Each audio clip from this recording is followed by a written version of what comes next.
Salut à tous, c'est Pang de la chaîne, bienvenue sur cette vidéo qui aujourd'hui va parler d'auto-hypnose et rebondir sur un sujet que je vous ai proposé il y a quelques jours en partant du postulat que l'ensemble des éléments que nous vivons sont par essence neutres. Le monde n'est ni bon ni mauvais, les choses qui nous arrivent sont ni bonnes ni mauvaises, c'est simplement le filtre psycho-émotionnel qu'on va mettre dessus qui va colorer les choses. Notre subconscient a un ensemble de mémoires à long terme, d'émotions, de valeurs, de croyances et de schémas répétitifs qui facilement nous donnent une orientation de la façon dont on va appréhender et vivre les choses. Ce qui est logique, on a eu des expériences qui nous ont fait du mal, on comprend bien que quand ça recommence, ça risque d'être à peu près la même chose. Ce qui est également intéressant, c'est de rester sur cette notion de neutralité. C'est quelque chose sur lequel je cogite pas mal ces derniers mois. Et ce que j'ai constaté, c'est que très souvent, sortir de séminaires, quand je fais des séminaires, que ce soit 3 jours, 5 jours ou un peu plus, je suis barré. Donc je suis quasiment tout le temps en transe et il me faut 2-3 jours pour un peu redescendre et réactiver de façon assez consistante le facteur de jugement. Sinon, autrement, j'ai très peu de facteurs de jugement, donc j'ai des réactions, des façons d'agir, de parler et d'être qui sont peu filtrées, donc très primitives dans l'idée, c'est-à-dire euh, pas forcément adéquates à un système social, voire même un système personnel. Hein. On peut aller un peu partir en vrille, mais tout seul, donc on ne gêne pas trop de monde. De là, je suis revenu sur cette notion de la transe, donc il y a une diminution du facteur de jugement, en tout cas dans la cartographie qu'on a actuellement, et une connexion entre le conscient et le subconscient, l'idée étant de ne pas trop se perdre dans le subconscient. Et quand on est un peu barré comme ça après des séminaires, le subconscient il papote beaucoup, le conscient il tente de driver, en tout cas il arrive en tout cas à traduire et à dire bon on va s'orienter là ou là, mais il est un petit peu saturé parfois par l'ensemble des informations, perceptions, envies, désirs et réactions du subconscient. Ce qui m'a interpellé dans cette réflexion-là, c'est de me dire, ok, la plupart du temps, quand on cherche une transe qu'elle soit hypnotique, c'est-à-dire un moment ou un autre dirigé pour obtenir des feedbacks, des résultats, et donc potentiellement des phénomènes, bien sûr, physio, mais surtout psycho, euh, on cherche justement à neutraliser le facteur de jugement. Dès lors, il n'y a plus de coloration de c'est bien ou ce n'est pas bien, d'être dans cette transe et d'avoir ces réponses, ces réactions, ces sensations, ces perceptions, etc. etc. Dans l'absolu, on les vit. Point. Et on n'est pas en train de dire c'est bien, c'est mal.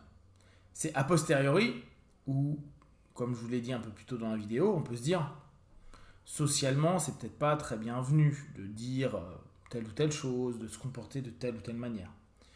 Parce que on a diminué notre facteur de jugement, et là je reviens sur d'autres vidéos, je vous invite toujours à développer votre jugement sur les choses.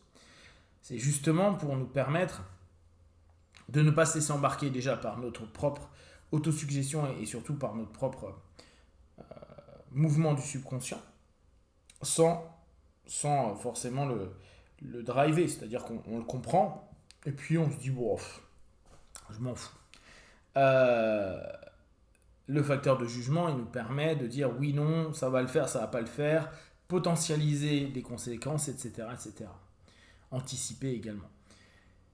Donc, ce qui me venait là dans un travail d'auto-hypnose, c'est de me dire, ce qu'on est en train de dire quand on est barré en transe, en auto-hypnose, c'est de le vivre dans notre quotidien. De neutraliser notre facteur de jugement et de laisser simplement cette transe nous guider. En sachant très bien qu'on a une expérience, on a même parfois une expertise de certaines choses de la vie engagées dans le subconscient. On a toujours notre conscient, donc la logique et l'analyse qui est capable de capter les choses. Seulement, on va être moins jugeant ou peu jugeant. En gros, on va être très neutre sur les éléments. Je vous rappelle, hein, l'idée du facteur de jugement, c'est être capable de dire est-ce que s'il fait froid, très froid, assez froid, est-ce que c'est tiède, est-ce que c'est chaud, très chaud, vraiment chaud, bouillant. Si on ne l'a pas, les éléments sont juste des éléments et après on a nos réactions en fonction au travers des expériences, au travers de nos personnalités, au travers de ce que l'on est factuellement, sans, ou en tout cas avec un chouïa moins de filtres. Parce que bien sûr qu'on a encore des filtres, hein, on n'est pas en train de virer complètement le surmoi freudien, si on reprend cette sémantique. Et rester dans cette transe pour observer un état neutre, c'est-à-dire que il ne sera coloré que par la perception de notre subconscient et de notre conscient, mais très peu engagé dans notre facteur de jugement. Ce qui donne la plupart du temps la coloration, c'est le facteur de jugement. Après, nos réactions, que tu te mettes à gueuler, à pleurer, à rigoler ou à partir ou au contraire à cogner, c'est relatif, c'est neutre, parce que c'est ce que tu voulais spontanément mettre en place sans le juger, sans le jauger. Par contre, tu peux très bien l'analyser, hein, te dire ça va peut-être partir un peu en cacahuète si je me marre quand il est en train de me dire ça. La logique et l'analyse ne partent pas. Et beaucoup de personnes qui sont dans des démarches de se dire j'aimerais me retrouver, j'aimerais mieux me connaître, peuvent travailler et développer cette facette-là. Cette facette de se dire, un maximum de temps dans la journée, je tente d'être dans une transe où je diminue donc ce facteur de jugement et j'observe. Je suis un peu agentique à ce moment-là à ma transe et je vois comment je réagis, je fonctionne. L'avantage, c'est que on est relativement neutre. L'inconvénient, c'est que ça peut créer des situations un peu cocasses, un peu compliquées. Et il se peut que notre côté égotique, notre côté image de soi, soit un petit peu froissé et que ça ne convienne pas toujours à l'image qu'on aimerait porter de soi, au jugement que l'on porte sur soi-même et l'estime que l'on a de soi au travers du masque qu'on est en train de mettre. Alors j'invite les personnes qui connaissent un petit peu l'hypnose de faire tout simple. Faites un do pretend, hop, mes paupières sont collées, j'essaie de les décoller, ok. Une fois que je sais que je ne peux plus les décoller, j'essaie, je vois que j'y arrive pas, très bien. Dans quelques instants, je vais les ouvrir, je vais les fermer, je vais les ouvrir, je vais les fermer, je vais les ouvrir et les fermer, tout en doublant l'état de connexion à soi-même, l'état de détente, mais la détente n'étant pas déterminante dans notre expérience, vu que vous allez vivre au quotidien en diminuant ce facteur de jugement. Le facteur de jugement, souvenez-vous, il a été mis de côté à partir du moment où vous avez accepté dans votre démarche de ne plus pouvoir ouvrir vos yeux, vos paupières, sachant que factuellement on peut toujours ouvrir ses paupières. Et après, toute la journée, vous amusez à, dès que vous sentez que vous émergez un peu trop, à retourner dans des approfondissements, voire même à refaire ce début d'induction et simplement vous approfondir, vous maintenir dans une transe le plus possible. Je me souviens que j'avais un de mes profs, à un moment, qui me disait moi, au bout du compte, je me suis rendu compte que j'aimais pas trop être en transe parce que j'ai l'impression que je fais tout et n'importe quoi.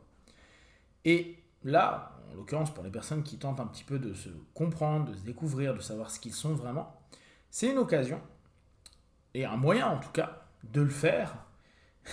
Alors après, peut-être faites-le dans des contextes spécifiques, quand vous partez en week-end avec des gens que vous connaissez, ou une journée où vous ne voyez pas forcément votre responsable, ou des personnes avec qui il y a peut-être, subconsciemment, quelques petites tensions.